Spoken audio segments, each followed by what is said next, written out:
Mi padre falleció hace poco más de un año. Su nombre era John y tenía 67 años de edad. Vivía solo en una gran casa antigua en los bosques de Vermont, concretamente en el condado de Windsor. Era prácticamente un ermitaño.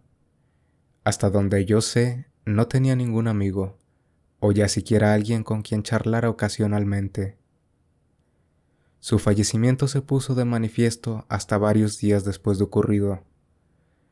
Y solo gracias a que un comerciante de Ludlow, el poblado más cercano a su casa, se percató de que mi padre llevaba mucho tiempo sin aparecerse por su establecimiento, para reabastecerse de víveres y suministros, como hacía regularmente cada par de semanas. Preocupado notificó a las autoridades, y cuando éstas se dispusieron a investigar el paradero de mi padre, fue que le encontraron muerto en el salón de su casa. Dado que habían transcurrido varios días desde el suceso, el cadáver se encontraba ya en avanzado estado de putrefacción. Los forenses dictaminaron un paro cardíaco como causa de muerte. Enterarme de esta noticia no representó para mí tan profundo pesar como hubiera cabido esperar, ya que mi relación con mi padre se había degradado mucho en los últimos años. Se divorció de mi madre cuando yo tenía 16 años. Fue entonces cuando decidió dejar atrás su antigua vida en Boston y mudarse a Windsor. Su creciente aversión por la sociedad lo llevó a establecerse en aquella remota casona, atrincherada entre las misteriosas arboledas de Vermont. En un principio mantuvimos asidua comunicación vía telefónica, pero esta se volvió cada vez más esporádica con el pasar de los años. En persona le volví a ver en pocas ocasiones. Desconozco el cómo o el por qué, pero mi padre desarrolló un gran interés por el esoterismo y las ciencias ocultas al tiempo de haberse mudado. Tan pronto como comenzó a enfrascarse en aquellos temas, sufrió una notable transformación. Al principio de manera paulatina, pero en sus últimos años se había vuelto ya un completo chiflado. Las pocas veces que hablé con él por teléfono durante esta última etapa de su vida, me quedó la impresión de que se encontraba muy delirante. Farfullaba cosas absurdas acerca de un supuesto gran descubrimiento que estaba cada vez más cerca de realizar, relacionado con otras esferas de existencia, formas de vida capaces de existir fuera del espacio y el tiempo, nuevas formas de concebir la materia, la física y la conciencia, y un montón más de variopintas elucubraciones. Aunque hubiera querido, poco podía haber hecho por la situación del carcamán de mi padre. Siempre fue muy testarudo, y estoy seguro de que no se habría dejado ayudar. A pesar de todo, me había dispuesto a mí como heredero de su vieja casa. Después de todo, yo era su único hijo. En un principio no tenía la más mínima intención de poner un pie allí. Cambié de parecer cuando mis afecciones respiratorias se agravaron. El aire contaminado de la ciudad y mi trabajo en una fábrica estaban empezando a hacer mella en mi salud. Así que me convenía pasar una buena temporada en un lugar donde pudiera respirar aire puro. El bullicio de la ciudad también me tenía harto ya. Mi padre no solo me había heredado su casa, sino también su aversión por la sociedad y el trato humano. Sin pensármelo mucho más, preparé todo lo necesario para mi mudanza y dispuse una buena parte de mis ahorros para hacer las remodelaciones que la casa requiriese. Una soleada mañana de junio salí de Boston en mi camioneta, enfilándome en dirección a Vermont. A medida que avanzaba, la mancha urbana poco a poco era reemplazada por paisajes rurales. Cada vez más atrás quedaba el malsano paisaje de concreto, y delante de mí la carretera se abría paso por místicas arboledas. Al cabo de unas horas me encontraba ya en Ludlow. Tras otros 40 kilómetros de carretera, finalmente divisé la desviación que llevaba hasta la vetusta casa. Era un camino de tierra angosto y bordeado por grandes robles. Tras su breve recorrido finalmente pude verla. 12 años habían pasado desde la última vez que estuve ahí. Entre aquel increíble claroscuro generado por el follaje de los inmensos robles, siendo atravesado por los rayos de luz, vislumbré aquella casona como una especie de aparición espectral en pleno día. El juego de luces y la antigüedad de la construcción le conferían un aspecto ominoso. Su techo inclinado y sus cristales emplomados parecían sugerir extrañas ensoñaciones. Contaba con al menos 2 siglos de antigüedad en su haber, y mi padre había adquirido la propiedad 20 años atrás, por un precio irrisorio, según sus propias palabras. Cuando atravesé el umbral de la puerta para inspeccionar el interior, me acometió un vago e impreciso desasosiego. Yo nunca he sido una persona particularmente aprensiva, pero el estado general de decadencia de la casa, aunado a la naturaleza de varias de las posesiones de mi padre, me produjo cierta inquietud. Donde quiera que apuntase mi linterna, me encontraba con gruesas capas de polvo y montones de telaraña. Por toda la casa había una gran variedad de parafernalia propia de una persona afín al ocultismo y la magia negra. Suntuosos candelabros de mesa con velas negras a medio consumir, estanterías repletas de frascos con diversos polvos, hierbas y químicos de dudosa naturaleza, huesos y cráneos de animales, multitud de figurillas y amuletos pertenecientes a las más variadas culturas y religiones del mundo, cuencos y recipientes con formas peculiares, dispuestos aparentemente de forma ritualística sobre la gran mesa de caoba. Y lo más espectacular de todo eran los extraños y complejos símbolos grabados en bajo relieve en el enmaderado de las paredes y suelo del salón principal. Subí por la desvencijada escalera y en la segunda planta me encontré con el estudio y la biblioteca de mi padre. Allí encontré la más formidable colección de libros extraños y morbosos que jamás haya visto. Curioseando un poco entre aquellos mohosos y polvorientos volúmenes, encontré varios que parecían ser pasmosamente antiguos, probablemente más viejos que la propia casa. Algunos estaban escritos en latín, otros estaban escritos en lo que parecían ser caracteres árabes, y otros pocos estaban escritos en caracteres que eran para mí completamente desconocidos, y que no pude correlacionar con ningún idioma que yo conociese. Los que parecían ser de tiempos más recientes estaban escritos en inglés. En varias portadas figuraban nombres de autores conocidos por su relación e influencia en el esoterismo y las ciencias ocultas. Nombres como Aleister Crowley, Paracelso y Von Jones, entre muchos otros. Llamaron mi atención en particular un par de libros grandes que estaban abiertos de par en par sobre el gran escritorio. Eran antiguos y de caracteres abstrusos. En varias de las páginas de ambos volúmenes había morbosas y exquisitas ilustraciones. Algunas parecían sugerir oscuros rituales, aberraciones espaciotemporales y formas de vida desconocidas. A pesar de la malsana impresión general que me había dejado todo aquello, no fue suficiente para que aflorara en mí la más mínima intención de cambiar mis planes de estancia. Me tomó poco más de un mes de trabajo hacer todas las reformas necesarias para que aquel sitio comenzase a parecer un hogar. Me deshice de muchas de las cosas de mi padre y otras las relegué a la biblioteca y el estudio. Conservé todos los libros porque imaginé que podrían tener algún valor.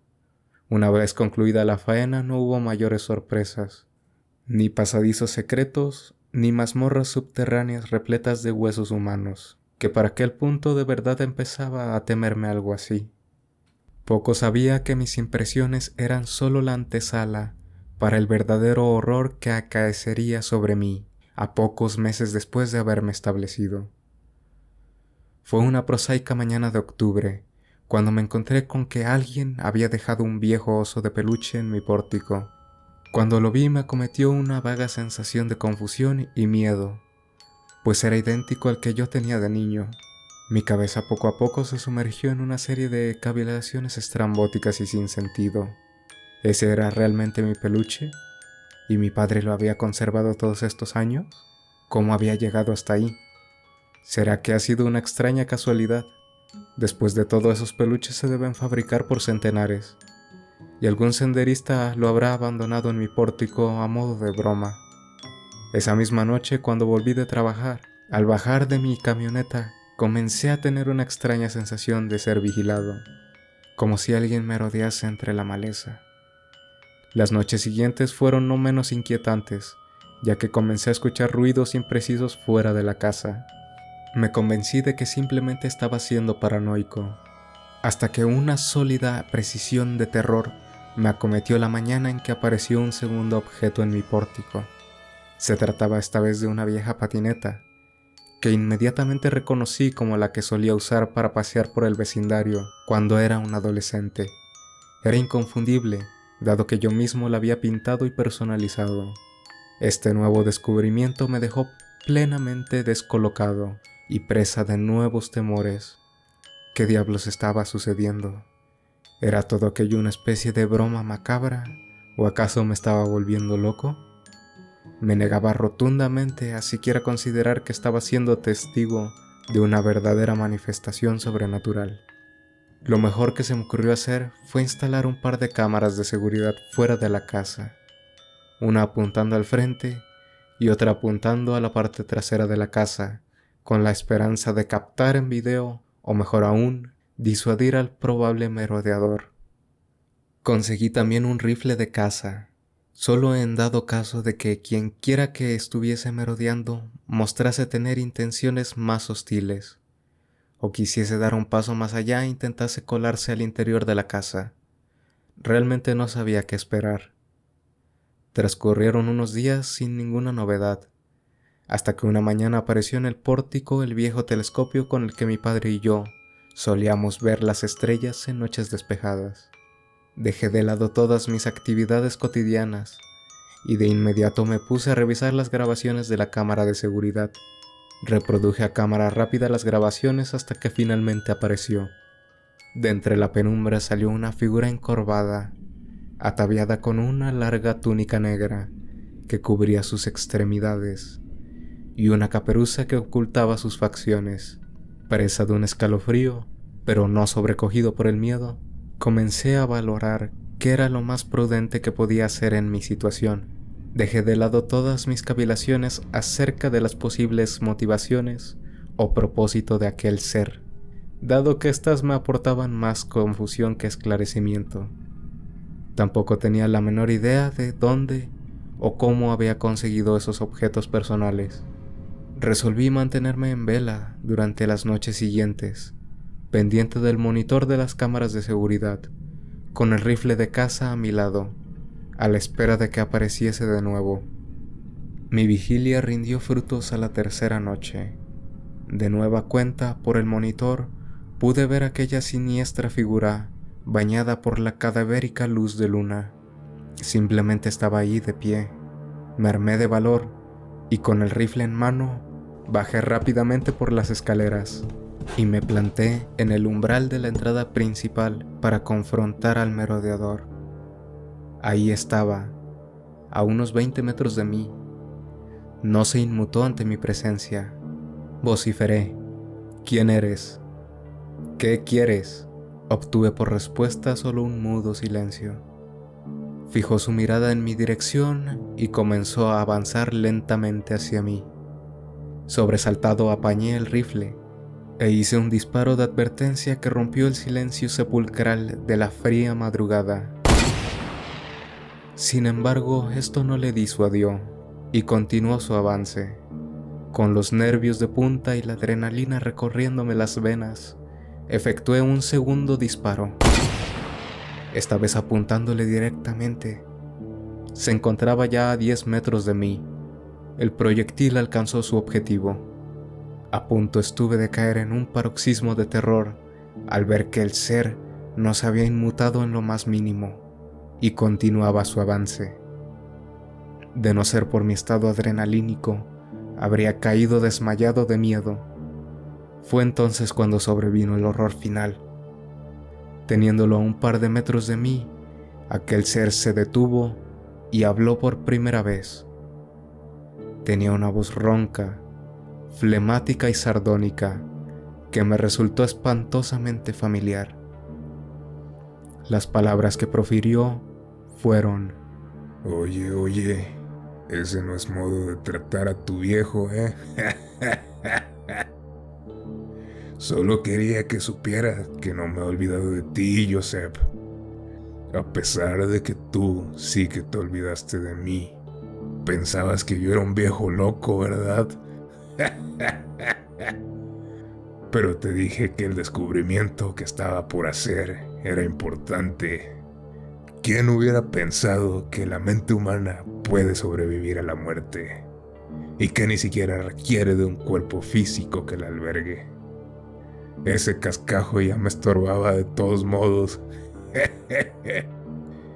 Sin mi viejo cuerpo ya no estoy limitado a solo este plano de existencia. Lo descubrí, o mejor dicho, lo redescubrí en aquellos vetustos libros. En fin, Joseph, ya no te molesto más. Quería despedirme tan solo. Espero que no te haya molestado mucho mi pequeña bromita. Y que no te hayas cagado de miedo. Habiendo pronunciado estas palabras, aquellas vestiduras simplemente se desplomaron al suelo.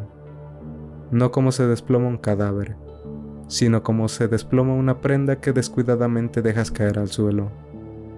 De entre las prendas brotó una vaporosidad purpúrea que se desvaneció con el viento, y eso fue todo. A mi completo estado de estupefacción y perplejidad le siguió un histérico ataque de pánico que culminó con mi apremiante huida de Vermont, no sin antes prenderle fuego a esa casa maldita y que aquellos libros impíos se hicieran cenizas. Fue más por fortuna que por premeditación que no provoqué un incendio forestal, pues poca prudencia pude mantener durante mi despavorida huida. Y así concluyó mi desventura en los bosques de Vermont. Por más que quisiera olvidar, sé que lo que viví aquella noche me perseguirá hasta la tumba. Pero viendo en lo que se ha convertido mi padre, ahora tengo miedo de que quizá ni siquiera en la muerte vaya a librarme de ese recuerdo.